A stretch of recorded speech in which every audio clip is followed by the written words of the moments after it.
Julius Hydro a passé 9 ans dans un camp de réfugiés en Ouganda. Il est revenu dans ce village il y a seulement 1 an. C'est ici qu'il reconstruit sa vie. Malgré les risques, il affirme ne pas regretter sa décision de revenir. Nous n'avons vraiment pas besoin de mourir de faim dans le camp. Tout est très limité dans le camp. Si vous voulez un petit morceau de terre pour cultiver, vous devez louer. Si vous voulez une zone où élever des chèvres ou des bœufs, vous devez louer. Si vous ne louez pas, vous n'avez nulle part où les mettre. L'accord de paix de 2018 prévoit un plan de rapatriement complet pour les réfugiés comme Hydro. Il est censé être mis en œuvre par le gouvernement du Soudan du Sud en collaboration avec les Nations Unies. Cependant, le plan n'a pas encore été mis en œuvre. Les Nations Unies affirment que la réduction des rations alimentaires, le manque d'emploi et de moyens de subsistance dans de nombreux camps de réfugiés poussent ces derniers à retourner au Soudan du Sud.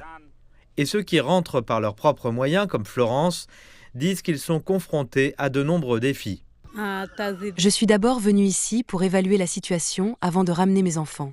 Le problème ici, c'est que les écoles n'ont pas encore ouvert. Alors, pour l'instant, les enfants devront rester dans le camp de réfugiés.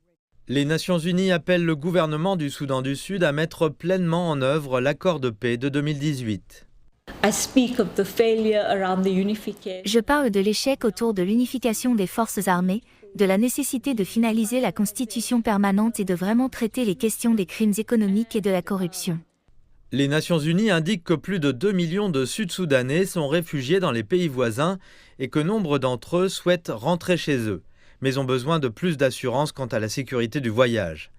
Le gouvernement affirme que la mise en œuvre de l'accord de paix est coûteuse et qu'il ne dispose toujours pas des fonds nécessaires pour finaliser les réformes du secteur de la sécurité. Julius Hydro a pris sa décision. Quel que soit le prix à payer, il ne quittera plus sa maison.